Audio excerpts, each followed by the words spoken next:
part 11. So for this part, I'm just going to give you some backstory on the family. Pause all the stuff about the house, pause the stuff about the car. This is backstory on his family, my ex-husband's family. All right, follow me. My ex-husband's parents, mom and dad, are both deceased. Mom passed away from cancer. Dad passed away shortly after her. I'm not sure what he passed away from. So he has a number of siblings. He has two, with his parents, he has two siblings, two brothers. One is older, lives in Philly. One is younger by 2 years, lives in Nashville. He has two sisters. One, Shantae, is older, lives in Douglasville with her husband and two kids, a boy and a girl. Younger sister, Kim, is the baby, lives in Augusta with her husband, worked at, I think he told me, Procter & Gamble. That was the story. He had two half-brothers that were through his dad. One brother lived in Baltimore. The other brother lived in Augusta. The brother that lived in Augusta, I have physically met in person, shook hands, hugged, all that. The brother that lived in Baltimore, I have FaceTimed with, talked to him. The brother that lived in Philly, the older brother that he looked up to, I have never talked to him on the phone. I would always talk to him through my ex-husband. So the conversation would be like, hey, babe, brother so-and-so said, hey. He didn't call him brother so-and-so. We'll call him John. John said, hey. Hey, John. I would be in the bathroom doing my hair, brushing my teeth. Hey, John. And he would be like, did you hear? He said, how you doing? I was like, I'm good. How's he doing? Because that's just me. And so he would relay back and forth. He talked to John every day from starting around July after the grandmother passed away. He would talk to John every morning. We both would be getting ready for work and he would be on the phone with John. They would be talking for 30, 40 minutes, talking about football, talking about other siblings. They would be talking about cars. It was really like not a big deal. They would talk about the brother in Baltimore. They would talk about the brother in Augusta. And then they would reminisce. This is the conversations I could hear. Let me explain. When I say I can hear a conversation, what that means is I am physically standing near him or next to him where I could hear him with the phone up to his ear talking to someone, because it wasn't me. Okay? I may not hear the other person because the phone call may not be on speakerphone. But what I hear is, for example, I hear, hey man, what y'all doing? Oh, for real? Y'all barbecuing this weekend? What y'all making? Oh, that's what's up. Nah, I think me and her are gonna stay in this weekend because, these numbers is looking crazy with COVID. Yeah, she over here. She's just sitting right here. She watched the TV. Okay, hold on. John said, hey. Hey, John. You heard her? Okay. All right, bruh. I just wanted to check in on you. That's the type of conversation I'm explaining.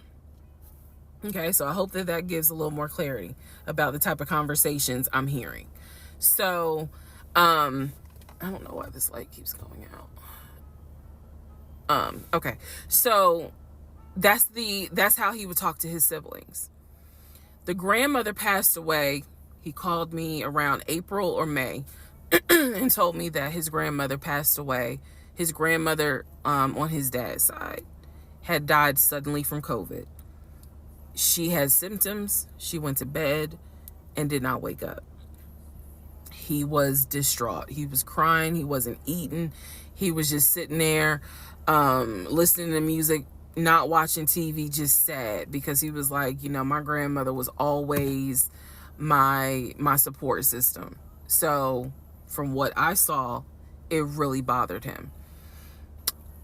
I did not think anything of it. I'm one of those people. If you tell me somebody in your family passed away, I'm gonna believe you, because I don't play about death. And I guess I expect other people don't either. Um, however, that is not the same for everyone else. But we'll get there. So, family. He had his sister Shantae, who lived in Douglasville. Like I said, she was married with 2 kids. Apparently she was a nurse. So when I had my miscarriage, that was a sister that he was like, my sister will take you to the hospital. Like, that's what family does. Okay. I had never met Shantae. I've been on the phone, or excuse me, I've been around him when he was on the phone with Shantae. Never heard her part of the conversation. But he would be talking to his sister. That's what he said. That's what it sounded like too. Now, what is interesting is that we lived maybe 35, 40 minutes away from Douglasville. So there were plenty of times that he had invited me to go with him to his sister's house. Okay, let me tell you how this would always work out. Total times he invited me was probably 3 times for different barbecues or whatnot. The first time he invited me, I was like, nah, I ain't going, because again, COVID. And she's a nurse. Hell no. The second time he was like, yeah, she invited us, but I don't think we should go because COVID. No. The third time I agreed to go. I was like, absolutely, I'll go meet your sister. Like, that'd be great. On our way to her house, to Douglasville, to go see the sister, apparently he got a phone call. The phone was always like on vibrate, but he got a phone call and he told me that something came up, and so she had to cancel the barbecue, the get together, whatever. And so I was just like, oh man, okay, well, hopefully we can go another time. It didn't happen close enough for me to have red flags, if that makes sense. But at this point, as y'all probably like, girl, you so blind. But again, I didn't think anything of it, because it's like, okay, it fell through. We'll see. We'll reschedule. And so we just went out to eat, and then he talked to another brother, the brother from Augusta that he would have on speakerphone. So it was like, I didn't think anything of it. I really didn't. Man.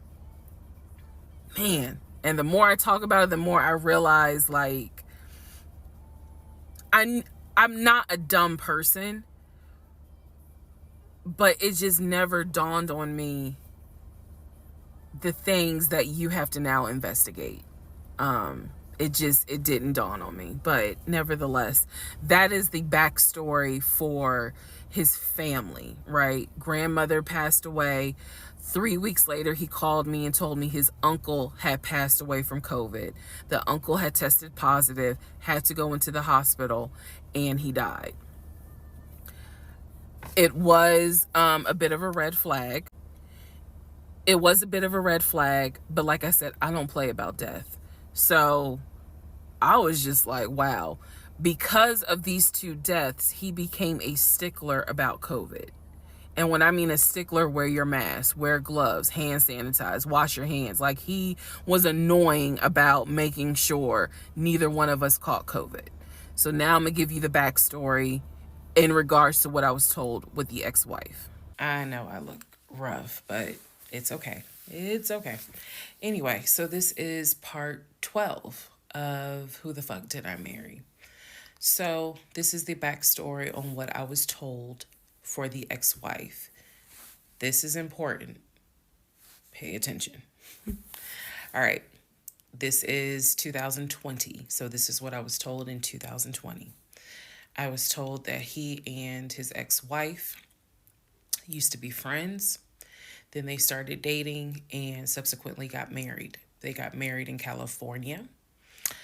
He had bought a house with the money that he made from arena football. They had apparently gotten married on the downward of the arena football career. Had a nice house. He showed me a picture of the house, showed me pictures inside the house. Remember that? Showed me pictures inside the house. It was a really nice home in San Diego. And basically what happened was that he came home from work early one day and I have the hiccup, sorry. Came home early from work one day and his wife was sleeping with another man. The man was in the house.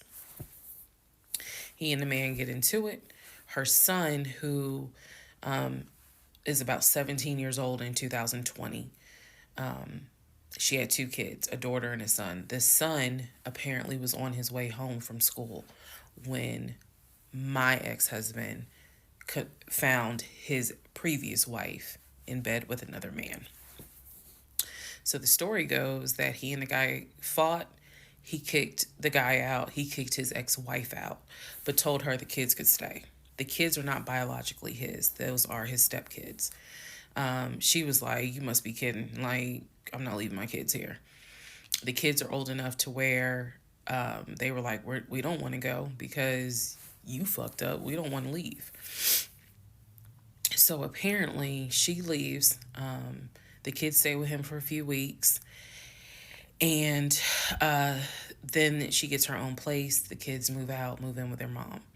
He files for divorce in California. He files for divorce in California, and it was an ugly divorce. She was asking for spousal support, all kinds of stuff. And then it turned into, I'll help you with the kids, not child support, but just I will give you some money for the kids, because apparently he was very close to the kids and he wanted to keep a relationship with the kids. Their biological fathers, apparently there were 2 fathers, their biological fathers were not in the picture. So the divorce starts out contested and ugly, eventually becomes amicable. Eventually they become cordial with each other. So my ex-husband moved. This is all before he ever met me. So I'm telling you the story of what I was told in 2020. So eventually, about 2 years later, is when his job approached him about an opportunity to transfer to Georgia.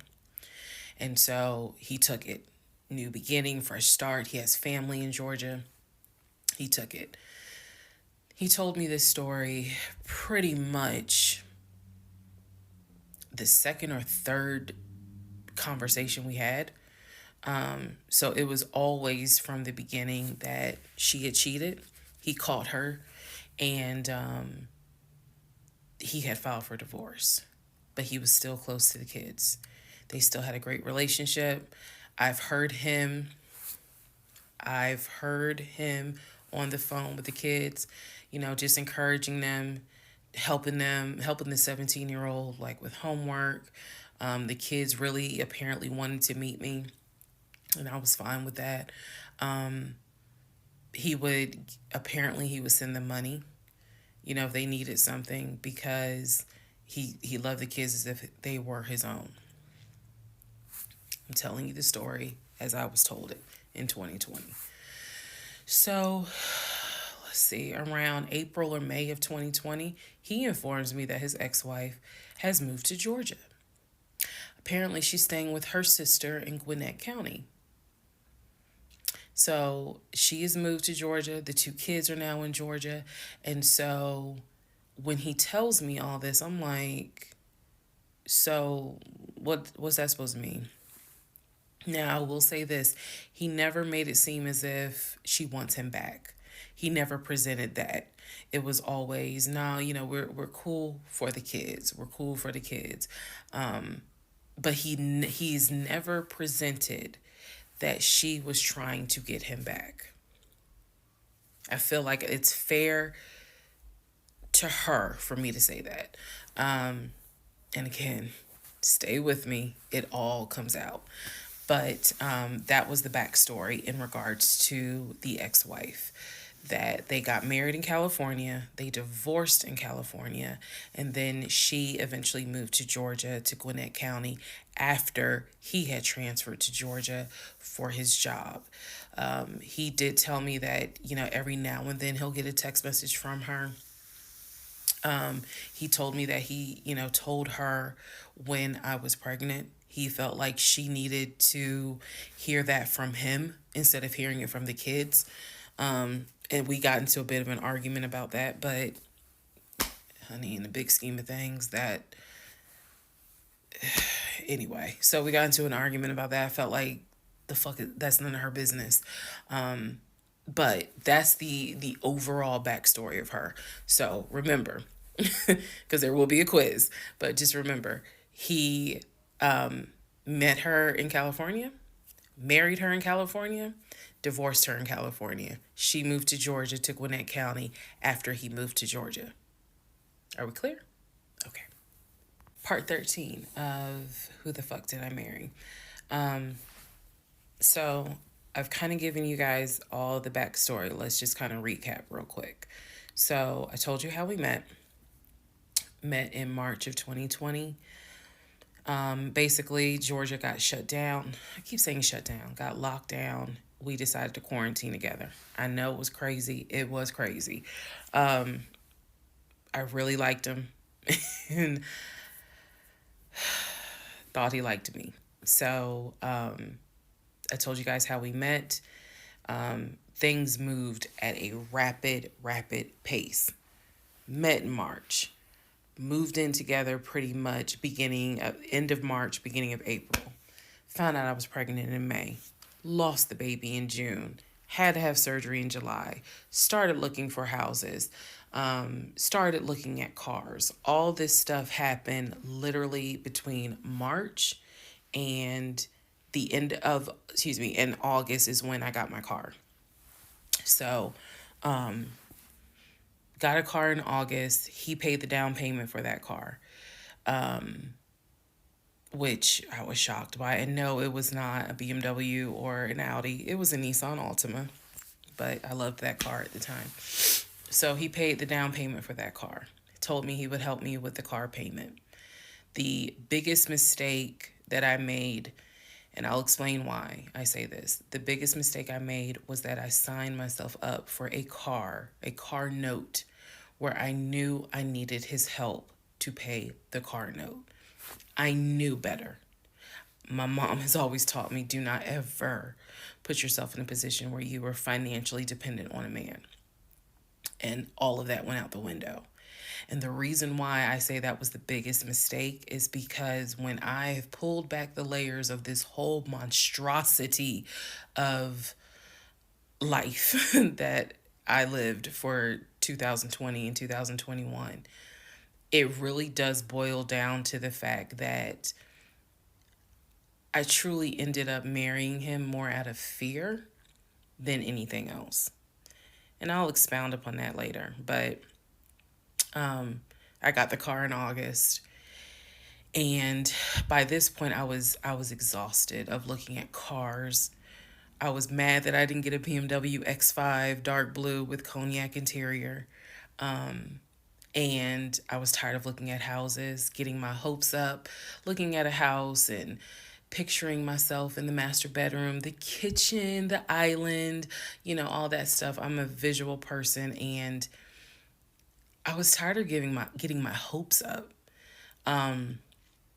So now we're going to segue into fall, going into the holidays.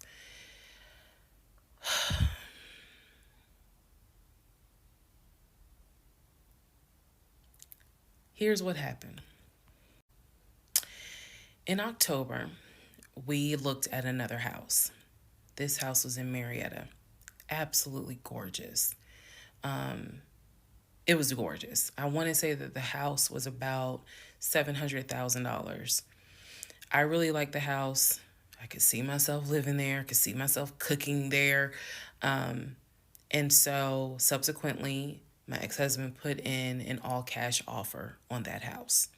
I watched him put an all-cash offer in on the house.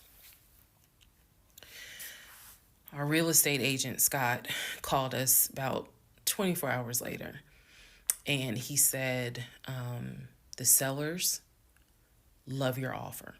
The offer was an all-cash, full asking price offer. $700,000. Let that sink in for a moment. He said the sellers love the offer.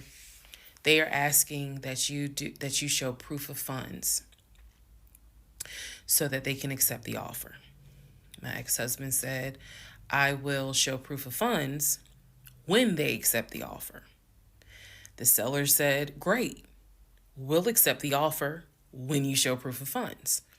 So basically we got into a standoff. And if you're a real estate agent or you work in real estate, I would love to know your thoughts on this. I had asked people in my personal life, like, have you ever heard of this before? And I've had plenty of people who said, I side with the ex-husband. I would not show my bank statements until they accepted the offer. And then I had other people who were like, I wouldn't accept an all cash offer unless I verified that the person can pay. So I'm just curious what your thoughts are. Okay. So our real estate agent called us and was like, guys, the sellers are giving you 2 days to show proof of funds. I had the letter that he showed me from Chase. I sent that to Scott, but that was for a mortgage. The offer was for all cash. So he needed to show proof of funds that he had the cash to pay $700,000. He didn't show it. He refused to budge on showing them proof of funds until they accepted the offer because he was afraid that they were going to create a bidding war. So what ended up happening was Scott called us and said, I apologize because I didn't do my due diligence as a realtor. He said, before I ever started showing you guys a house, I should have collected your pre-approval letter and proof of funds. He said, so at this point, my broker has informed me that I cannot show you guys another house until you show at least us, meaning the real estate firm, until you show us proof of funds. And so I'm just like, well, I'm telling my ex-husband, just show them the fucking proof of funds. Like, what's the problem? And so it was a lot of, I find that this is really unprofessional because it's not our fault that you didn't do your job correctly. It got a little ugly and it got uncomfortable because I'm like, I don't understand why you don't show them proof of funds when you clearly just signed a document stating that you're putting an offer in at full asking price. This was the same thing that the realtor was saying. He was like, but you just signed an offer. So what's the problem? Like, you want them to accept the offer and then you'll show everyone the proof of funds? And my ex-husband, without missing a beat, said yes. So Scott did his best to work with the seller and say, look, accept the offer. He'll show you, he'll open the books. He'll show you the proof of funds. These sellers were like, no, that's not. And it wasn't so much the sellers. It was the seller's agent. Big respect to the seller's agent. But the seller's agent was like, no, that's not how we're doing business. He needs to show those proof of funds before I advise my clients to accept his offer. Period. If he's not willing to do it, we'll go on to the next offer, because they did have another offer on the table for it was less than asking price, but they were willing to accept that offer over the all cash offer because those people had basically shown proof. So subsequently, the house fell through. We passed the 2-day deadline. They went with the other offer. Also, at this point, our real estate agent, Scott, and I do not blame him for this, pretty much cut all ties, because what he, I believe, felt like was, I don't know what's going on, but something's going on. And this is not how I do business. So until you guys are ready to show the proof of funds needed to buy a house, you need to get yourself another agent, because we were already about 20 to 25 houses deep by this point. We had already put in 2 other offers. They fell through. And now here we are with this house. And once again, it fell through. Okay, so good news and bad news. Number one, this is part 14 of Who the Fuck Did I Marry? Bad news, this is going to be the last post for the night. And the reason why, good news, tomorrow's my birthday. So I'm just going to make this video, post it, and then I will pick back up probably Friday, because honestly, I truly want to enjoy my birthday tomorrow. I just want to enjoy my birthday. All right, so y'all don't be upset. Just, if anything, watch parts 1 through 14, then we'll be ready for part 15. So the house fell through in October 2020. And what I told him was, I said, I don't want to look at another house.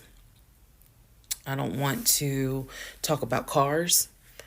I want to get through the holidays, because it was going to be a holiday season where I could not celebrate my family because of COVID.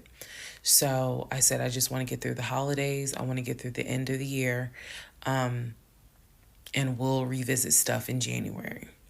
I was very calm when I said it. No argument, nothing like that. And he said he understood. A lot of what fueled me staying in this situation really was the fact that, number one, I didn't want to be alone. Number two, I didn't want to look stupid by having the relationship end so quickly for everyone to be like, we told you something was up. And number three, I was ready to get married. And that, ready to get married, fueled a lot of stuff. And again, I was still making my audio diaries. So listening back to it, I knew something was wrong. I admit that. I knew something was wrong. But what I thought it was, truthfully, was like, why does it seem like there's always something? Like, why can't we just go ahead and get the house? Why is it always something? Why can't I just get the BMW? It still didn't dawn on me how deep this something went. And for the people who keep asking, I'm going in order of events. So yes, there will be a video where I explain how everything came out and what came out, what was true, what was not true. It's coming. I'm just getting all of this out in order.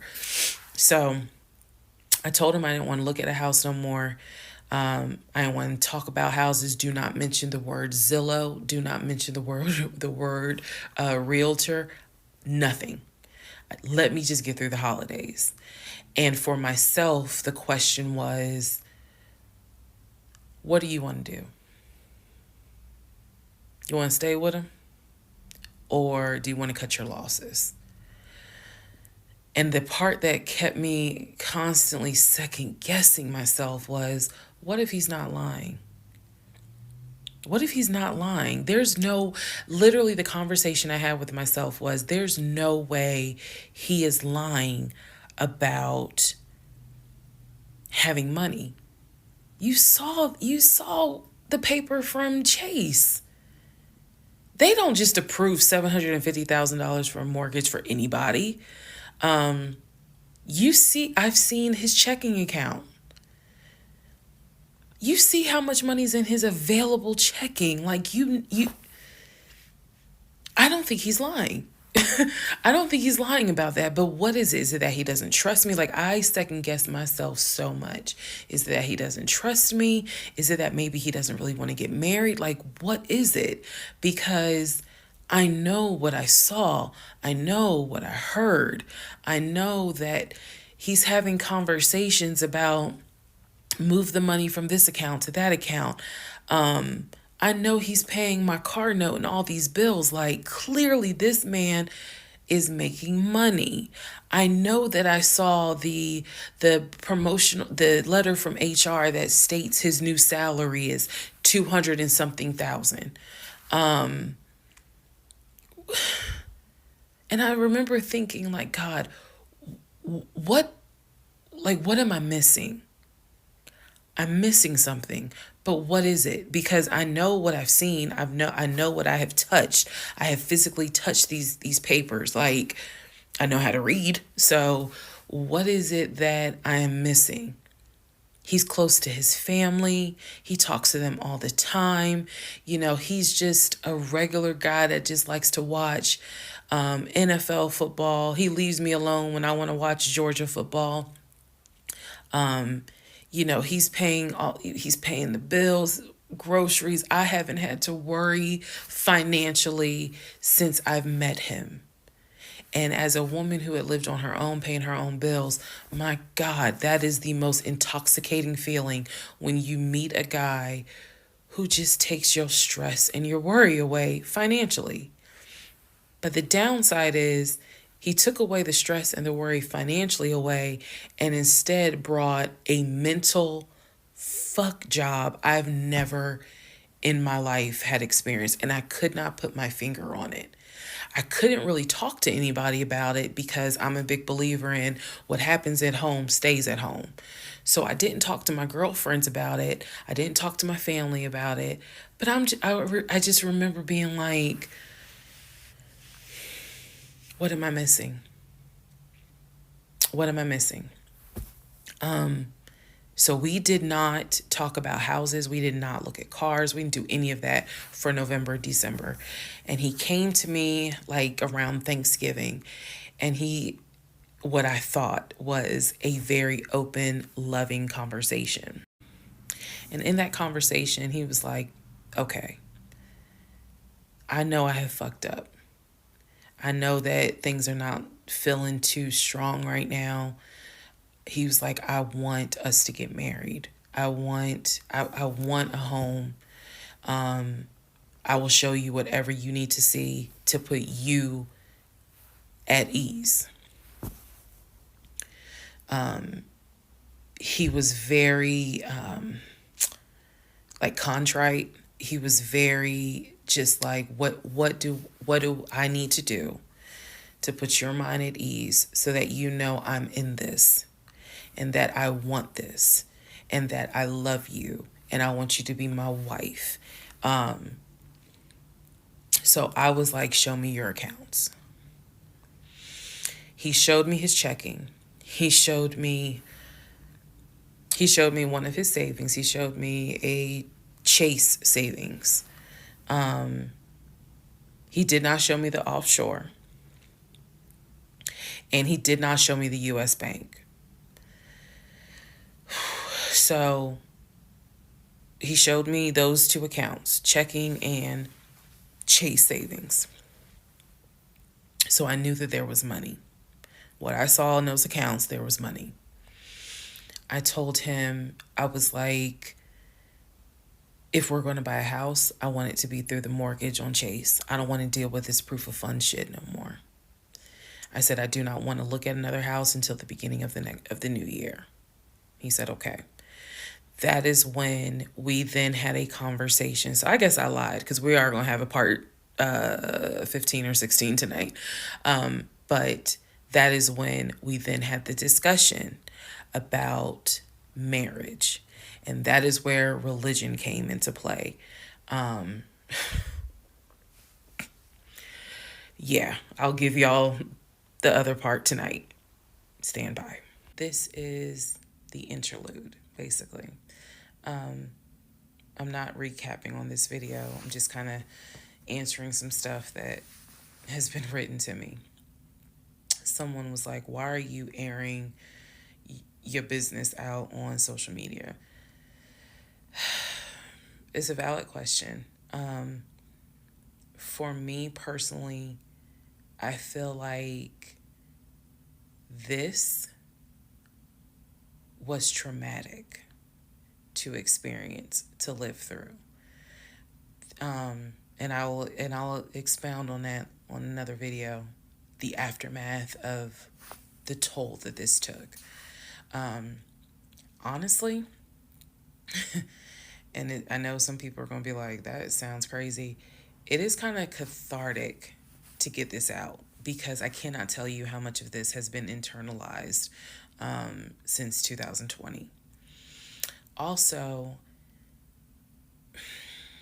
I don't want to seem like a cautionary tale to other women, or to men for that matter, but to my sisters, to my ladies, white, black, Hispanic, Asian, doesn't matter. If something does not sit right with you, investigate it. I cannot stress that enough. If just one woman watches these videos and she's like, you know what, something don't sit right with me, let me look into this, then it was worth it. Yes, it is a Lifetime movie. Yes, it is Netflix. Yes, it is crazy. Yes, it is hilarious also. And I understand all of those reactions. As someone who lived it,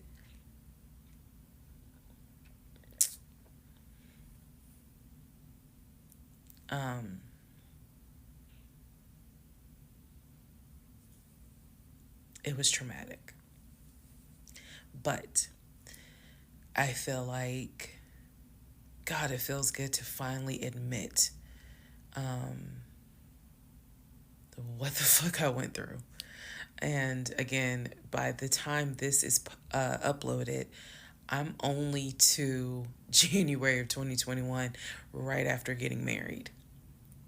So when I think back on it, there's things that I'm very, very grateful for. There are things that I'm just like, why? Why did you not pay attention? Why did you not question? And the sad part is, I can't even begin to tell you. I don't remember the woman I was before I met that man. I don't remember. Because going through something like that, it changes you. And I've seen some women in the comments who were like, I was married to a habitual liar. I was married to a pathological liar. My baby daddy's a pathological liar. And my heart goes out to them, because until you have dealt with someone so depraved, you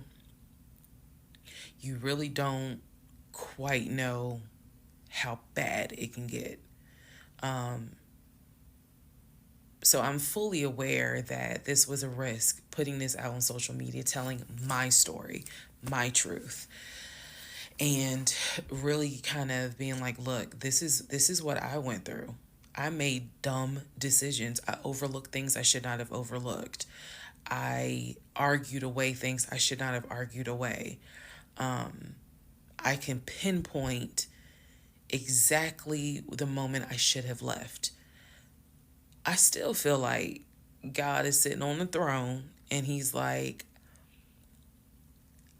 I never planned for your monkey ass to marry him. I never even planned for you to go out and date with him. That's why I blew your tire. But you hard-headed and you went anyway. And then I tried to go ahead and show you signs. You ignored them. Like, I feel like God did everything to help me as his child be like, this is not who I created to be your helpmate. And I was like, God, you taking too long. I want to get married. You taking too long. I want to have a family. You taking too long. And these are the consequences that I am paying for basically telling God, you took too long. And I feel like God's grace is sufficient.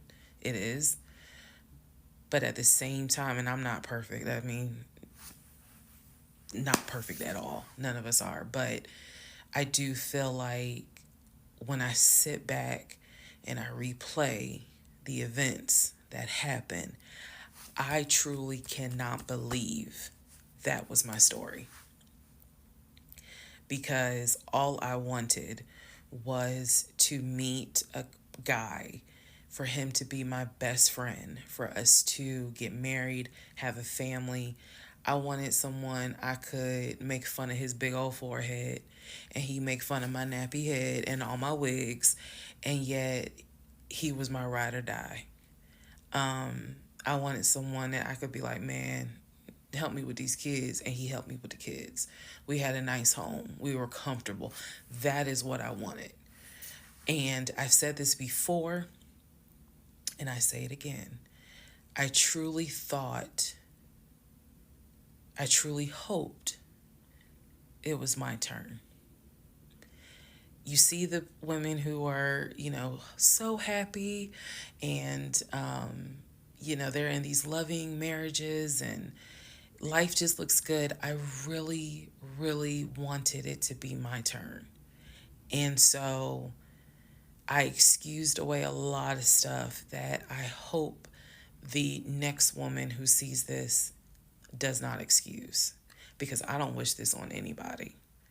I don't wish this on anyone, to feel the way I felt the moment I discovered the whole truth. So I just wanted to say that, because I think it's important to try to answer the why is she posting this. Honestly, I was tired of holding it in. I was tired of holding it in. And I hope it helps somebody. Okay, let's all take a deep breath. Let's all get some sleep. If you don't have anything to do and you just want to wish me a happy birthday, wish me a happy birthday tomorrow, February 15th.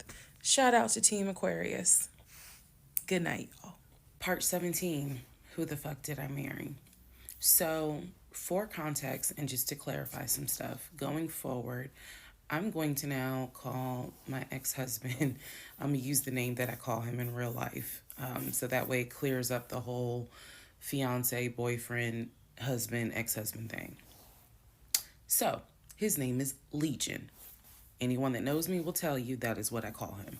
So, Legion and I, when I left off at part 16, part 15, Legion and I got married January 5th of 2021. For the first 2 weeks, things were fine. We got into like a routine, basically. I would go to work, he would go to work. He was still leaving the house at around 6:15 every morning. He was still on the phone with his brother, the one that lived in Philly, every morning. That was their time to talk. From what I was told, the brother got off work. I guess he must have worked the third shift. And so he was getting off work as Legion was getting ready to go to work. So that was the perfect time for them to talk. He would talk to his brother in Baltimore and the brother in Augusta. Pretty much, just a quick phone call here and there, if not every day, every other day. So everything was pretty much the same. I would talk to my mom almost every day. I would talk to my aunt almost every day. So it was nothing to kind of, that's weird. That's what the morning routine was. He would talk. So I worked at Georgia State Patrol. And I said this in a previous video, but again, there were things I said in previous videos that I remember saying, hey, remember that, because it's going to come back later. So I worked at Georgia State Patrol. I had been working there for almost 8 years, 7 or 8 years by the time Legion got into the picture. He was fine with the fact that I worked within law enforcement. I'm not a trooper. I'm not a sworn officer. I'm a civilian. However, he, again, his dad was a retired police officer. So he was perfectly fine in the beginning with the fact that I worked for Georgia State Patrol. He had been to my office before. He had met some of my co-workers. Obviously, even with COVID, because I still had to go into the office 2 or 3 days a week, he had been up there. So the friend who took me to the hospital when I had my miscarriage has met him.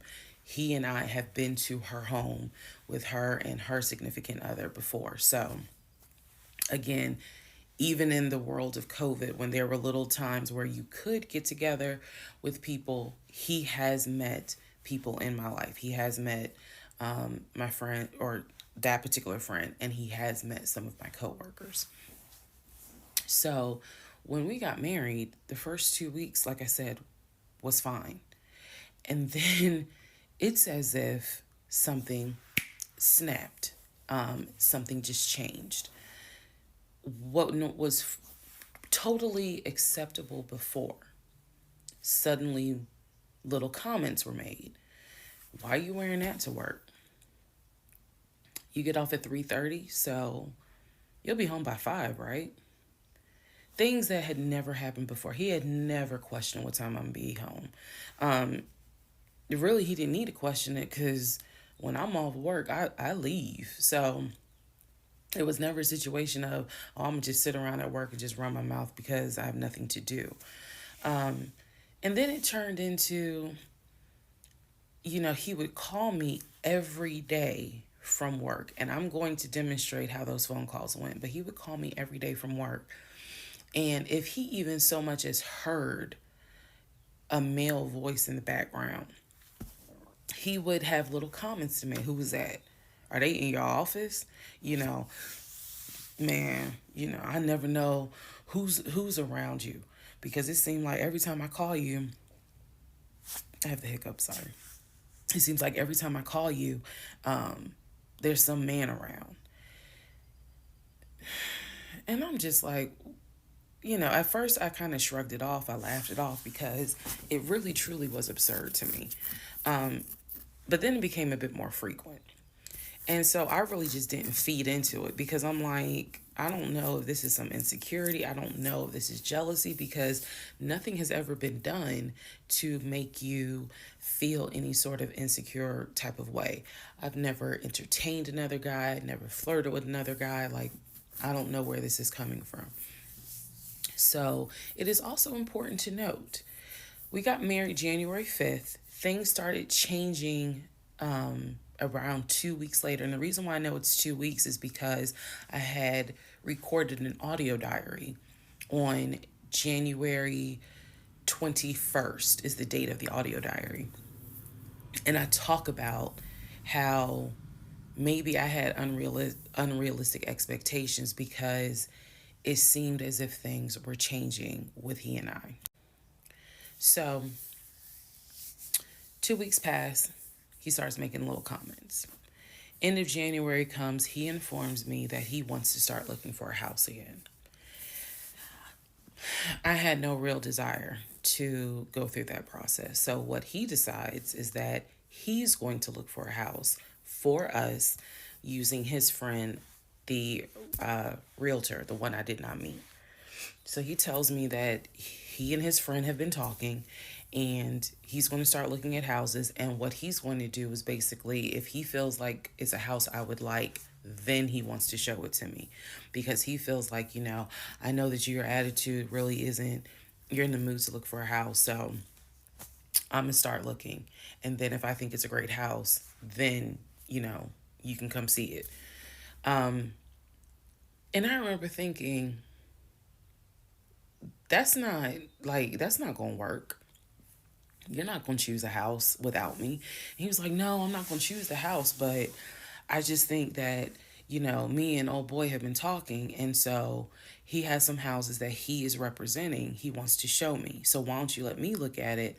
And if it's worth the time, then I'll bring you to look at it.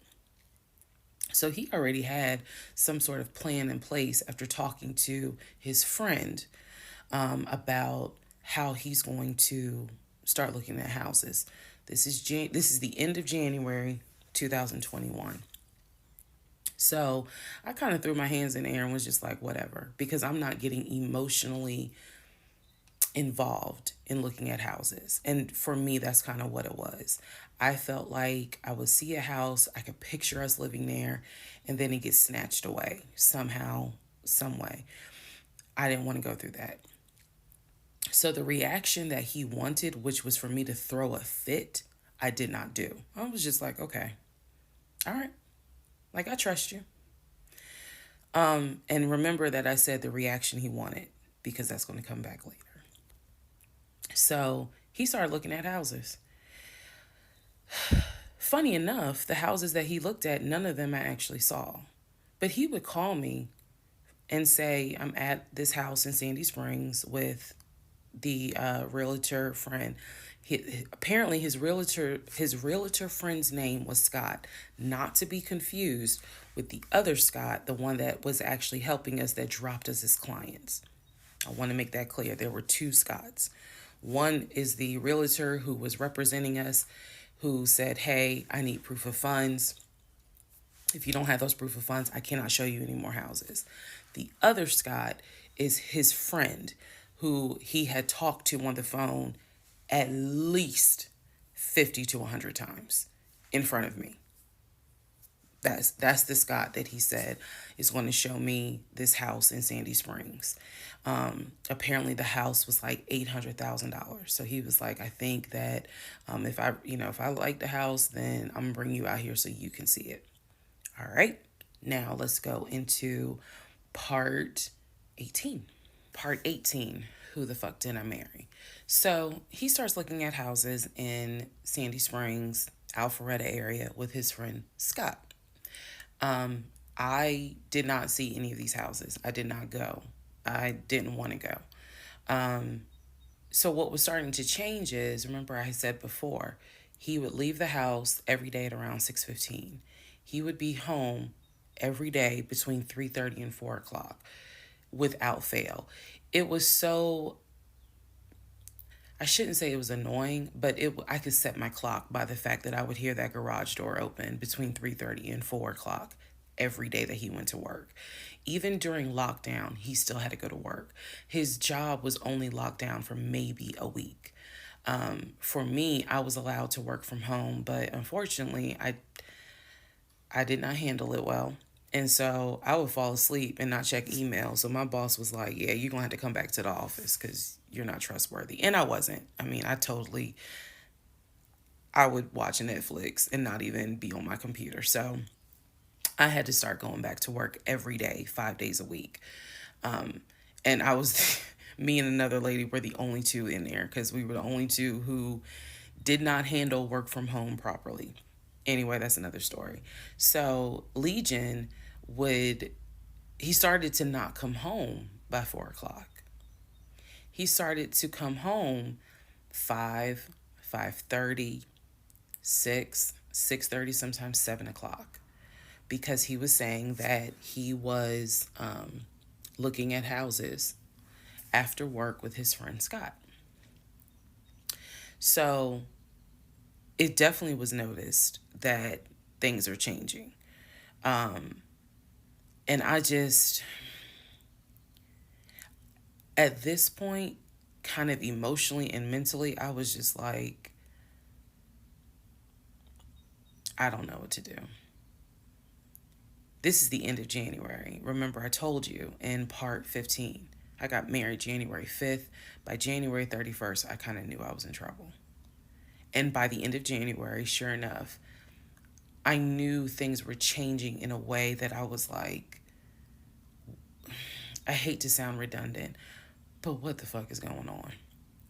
So he's still maintaining the story of looking for a house, looking for a house. I had already let him know my lease is up in August. When my lease is up in August, I am moving to Cobb County. And then my attitude was kind of like, you can go with me or you can stay here. I don't care, but I'm moving. I'm leaving Clayton County. The reason why I was so adamant to move was not because of Clayton County. It was not because of the house that I was in. It was because Legion had started to create this narrative that he was beefing with my female neighbor. He was trying to get me to believe that my female neighbor to the left of me somehow was interested in him. And so she would make these little comments, and he would come in the house complaining about her and her music and the fact that she had, different men over to the house. It was driving me crazy. And all of this was kind of starting in January. So when I say that, it really seems like we got married January 5th, and then we had 2 weeks of peace, and then something just snapped. I literally mean something just snapped. So he's looking at houses. Now we're moving into February. February obviously is my birthday month. He did good. He did good to make Valentine. He went all out for Valentine's Day. He went all out for my birthday. My birthday and Valentine's Day are February 14th and February 15th. So he went all out on both days. Y'all ain't even gonna believe this story. But I said I would share even when it makes me look bad. So, the weekend after my birthday, and what I mean by that is if my birthday was on a Tuesday, we're talking about Saturday. The weekend after my birthday, he gave me money to go to the nail salon, go get a manicure and pedicure. So I leave the house. I take his car. His car was in the driveway. We had a key to each other's car because, again, we're married at this point. We're talking February 2021. So I take his car and I drive to the nail salon over in Morrow. I'm in the chair getting a pedicure and I get a text message from my husband saying, someone was just at the house looking for you. And I'm like, who was looking for me? Who was it? And he said, I don't know. I think it was this is through text. I don't know. I think it was some dude you used to mess with. Okay. I was like, what are you talking about? He was like, I'm telling you, some guy just came to the house looking for you. I told him you were not here. So at this point, y'all, I'm in the chair at the salon. I'm freaking out because I'm like, who the fuck has the audacity to come to my home unannounced, uninvited, talking about they're looking for me? Especially because before I met my husband, I was working the last shift at Amazon as a part-time job. So I had not dealt with, dated anything with anyone for about a year before I met him in March of 2020. So I really was like, who the hell is this coming to my house? So I finish the pedicure, I head home. Once I get home, I'm like, what are you talking about? What happened? And so I'm frazzled in a way. And he's calm. He was like, yeah, it was a black Dodge Charger. They pulled into the driveway, they backed in. They backed in as if they had been here before. So clearly this was someone who's been to your house. He got out the car. He said, I opened the door and I went out there and I said, is there something I can help you with? And he said, the guy said, I'm looking for, and gave him my name. And he said, I'm sorry, she's not here. And he said, he was like, oh, okay. All right then. And just got in the car and drove off. And I was like, my brain stopped working because I'm thinking, who the heck could this be? A Dodge Charger? I was like, are you sure that it wasn't law enforcement? Like, was it the sheriff's office trying to serve me with a lawsuit for a credit card I didn't pay? He was like, no, he was in regular clothes. He was like, and it was not a police car. It was on a marked unit, basically. And so I'm just like, who the heck could this be? And he was like, I know who it was. And I said, who? He was like, I think it was your ex. I said, what ex? He was like, the one that you had dated for 2 years. Remember back in like part 3, part 4, I told y'all, he told me about his ex. I told him about mine. I thought we were being honest with each other.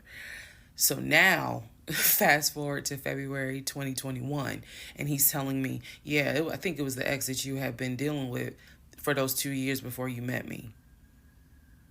I said, so you think that he showed up to the house uninvited after 2 years? And he was like, well, whoever it was clearly was comfortable backing into our driveway, getting out the car, and was like, I'm here to see, and gave him my name. And so he was like, she's not here. Is there something I can help you with? And the guy was like, nah, it's cool. And then just got in the car and drove off. So, again, brain is like, who could this be? So then Legion says to me, you know what?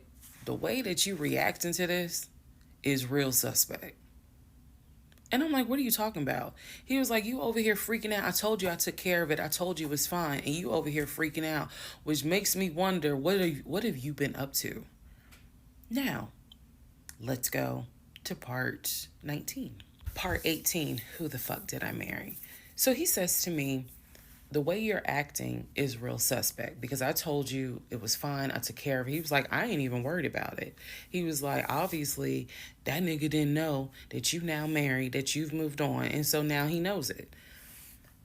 But for me, it was the fact that I don't do pop-ups.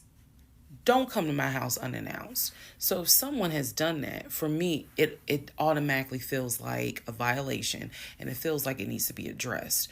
So it was not as simple as, I already took care of it, it's fine, let it go. Nah, we ain't letting nothing go because you don't have my permission to show up to my house.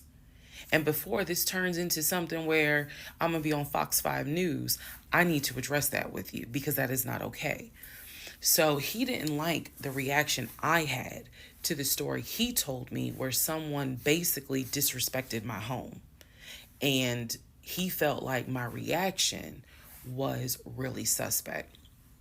So what I'm gonna get into the little details that he did not know about. So he tells me again, it was a black Dodge Charger. They backed into the driveway. A gentleman got out of the car and he asked for me by name, and Legion said she's not here. So I asked him, what does the guy look like? And he said, he was like, why does it matter? I said, what the fuck does he look like? So Legion proceeds to give me the most generic description you can give. He was like, well, he was shorter than me. Ex-husband is about 6'3", 6'4". He was shorter than me. He was brown skinned. I said, did he have a hat on his head? Mind you, I understand that before marriage, I was a damn fool. I understand that. But every woman has that moment where you only gonna fool her but for so long. And eventually puzzles start coming together. For me, I felt like moving into marriage, certain things started coming together. So I said to him, did he have a hat on his head? He was like, nah, he ain't wear a hat. So in my mind, I am mentally going down a list of every possible man it could be. And it was only like 4 men. I had been in that house about 3 or 4 years at this point. So I knew all of the people, and I'm talking about from maintenance down to ex-boyfriends. It was a total of like 4 men. So when he said that it was a black Charger, I immediately was like, okay, I know that crosses out one. He said he was shorter than him. All of them were shorter than him. I said, did he have a hat on his head? He said, no, that crossed out one because one in particular was a maintenance guy who always wore a hat on his head because he had like a bruise or something and he was just self-conscious about it. So he always wore a hat. That leaves 2. So I said, was he muscular or was he skinny? So Legion's getting all frustrated. I said, just answer the question. He was like, well, he was kind of in between. And I said, okay. He was in between. I said, so was he light skin or was he dark skin? He was like, I told you he was brown skin. I said, was he my complexion? He said, no, he was brown skin. That eliminates one. So now there's one left. And yes, the one left would have been the ex that I had dated for 2 years. And so he was like, I know it was your ex. I know it was your ex. And I was like, that don't make no sense because the ex that in my mind, I'm saying this, the ex that I had dated, he and I had no contact with each other. And he was not the type to just pop up at your house. That ain't his style. Not to mention, and I ain't tell Legion this, that man would not be caught dead driving a Dodge Charger. He hated Chargers because he drove it as a patrol car. So I didn't say anything. I just was like, that's weird. So what Legion didn't know is that at the time I had a security system. So I had a security system where anytime the front door, the garage door, or the back door was open, basically any entry point, anytime it was open or closed, it would send me a text message notification. So when he's telling me all this, I'm looking at my phone and I see a notification where the front door was opened and it was shut all within the same minute. So, for example, if it says front door open at 1 p.m., front door closed at 1 p.m. So, whatever he did was within those 60 seconds. He's telling me the story of the guy got out the car. He opened the door. He went out there. Can I help you? And the guy said, I'm looking for. And Legion said, no, she's not here. And so he said the guy kind of was like, okay. And he was like, all right, thank you. And got in the car and drove off. Legion has also told me that he watched him drive out of the neighborhood, which means because of the way the house was set up, the townhouse, he would have still been outside watching this. I could be wrong, but something in me was like, that would take more than 60 seconds. So for the door to have been open and shut within the same 60 seconds, I was like, okay. So also what he didn't know, we didn't have a Ring door camera, but my neighbor did. And her Ring door camera caught my driveway. The view of the camera could see my driveway as well as her driveway. And so whoever was coming in the door, our driveways were right next to each other. And then on the other side of it was the grass. So it was a perfect view of my driveway. So she, I had texted her and I said, hey, were you home? I think I texted her the next day because I said, were you home on Saturday? Da, da, da, da. And she said, no, I wasn't. What's up? Everything good? And I said, can you look at your security system and see if there was a car that came to my house at such and such time? And I know I did not tell her the reason I was asking, but I was like, is there any way that your security camera caught if someone came to my house at this time on Saturday? She's like, yeah, sure, I'll look. And so maybe about a couple of hours later, she texted me back and said, hey, I looked at the camera, but I didn't see anything. And I said, okay, by any chance, did it catch if someone maybe walked up the driveway? Like maybe it wasn't a car in the driveway, but someone walked up. She said, I didn't see anything with your driveway yesterday. So I said, okay. And I knew that something in me, again, was like, nobody came to the house. So now here we are, a month and a half married. And now is when I'm like, why the fuck did he make that up? Because no one came to the house. No black Charger came to the house, backed into the driveway. Nobody got out the car and asked for me. Nobody was looking for me. So now I was sitting in the bedroom thinking through all this, and I'm like, why the fuck did he make that up? Because that's what happened. I'm looking at the text messages on my phone where he's telling me someone just came to the house looking for you. But no one came. So what was the purpose of that? And then something said to me, something in me said, he wanted to see your reaction. He just wanted to see the reaction. You had been too calm, and so he wanted to see a reaction. So this man gaslit me like I was Georgia Natural Gas just to get a reaction. Welcome, ladies and gentlemen, to part 20 of Who the Fuck Did I Marry? Part 20 of Who the Fuck Did I Marry? So after the black Dodge Charger incident, things were quiet. Legion was fine. Legion slept just fine. Me, that shit played over in my head for days and days and days. On one hand, I was like, I know nobody came. My head knew nobody came to the house. My heart was like, but maybe he didn't make it up. So the head and the heart were absolutely playing a tug of war, because again, I really couldn't fathom that he was making it up. But nevertheless, I filed it in the back of my mind in my little filing cabinet, my mental filing cabinet. So a few weeks later, we go out to eat at this restaurant in Atlanta. It's a burger place, and I'm going to do my best by the time I post this to put the name of the burger place on the screen. So we go to the burger place, eat dinner. Everything was fine.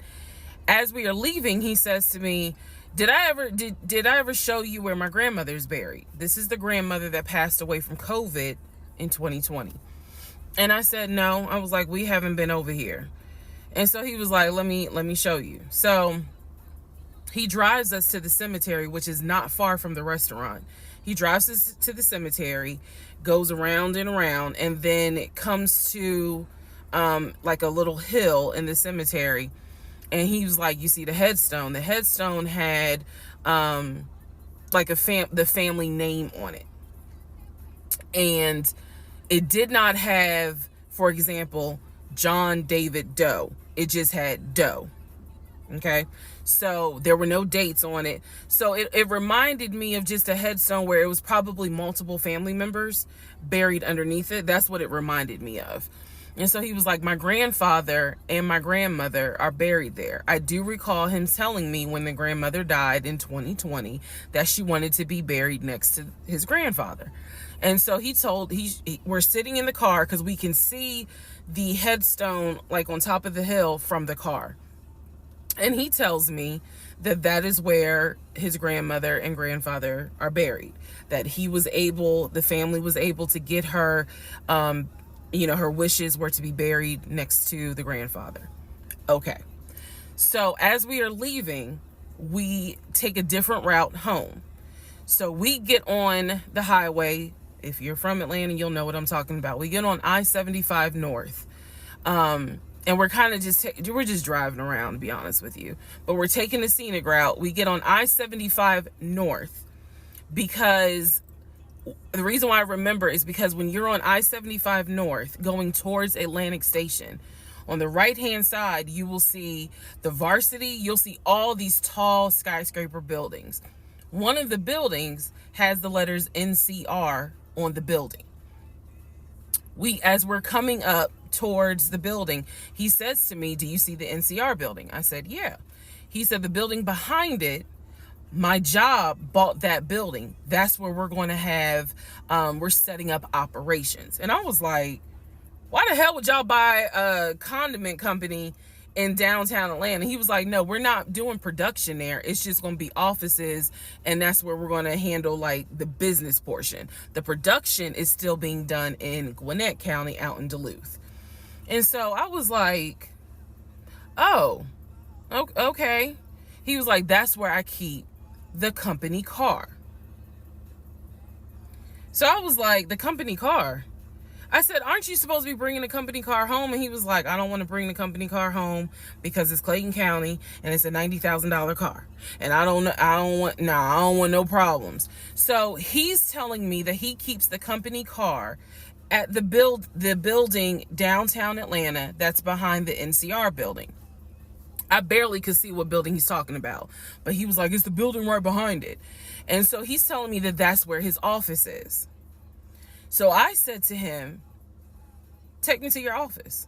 I know it's a Saturday, but shit, you wanted the VPs, right? So take me to your office. No, I had not been to his office simply because, again, COVID. So I was like, take me to your office. And he was like, I can. He was like, that's no problem. So do I have the other phone? I do. So y'all are in luck. So I can maybe reenact how this goes. So he gets off the exit and starts driving towards the NCR building. While he's driving towards the NCR building, he always has kept his phone in his left pocket. This is my left hand. So he pulls his phone out and he starts calling. He tells me he's calling Willie. Willie is supposed to be the head of security. So he's saying, let me call Willie real quick to make sure that the building's open. So he proceeds, this is another phone, but he proceeds to go ahead and call Willie. We're still driving, by the way. We're still driving. I'm on the phone, scrolling through Facebook, trying to figure out some random shit. But he's driving with the phone up to it. So driving with the phone, next thing I hear, hey, Willie, it's Legion. Hey, how's it going? I'm good. Hey, is the building open? No, I just want to take my wife up there so she can see it and see my office. Are you up there right now? You're not? Okay, is Mr. Justin working? Okay. So is there anybody up there that can physically open the building? Because I don't think my badge is going to get me at least in the front door because of it's on the weekend lock. Okay. Okay. All right, let me know. All right. Thank you, Willie. Bye. Y'all see how I did that? He's having this whole conversation while I'm sitting in the passenger seat. So then he gets off the phone and he says to me, Willie is not working and Justin apparently called out sick. So the building is locked and my badge won't get us in the front door. He was like, Willie's going to see if there's someone else that can open the front door so we can actually get in. He's like, my badge will get us on the floor, but it will not get us in the front door. No one ever called. So when he's getting off the highway, he basically turns onto Spring Street. Again, there's all kinds of shit I distinctly remember. He turns onto Spring Street so that he can then get on 75 South so we can go home. Never saw the office that day.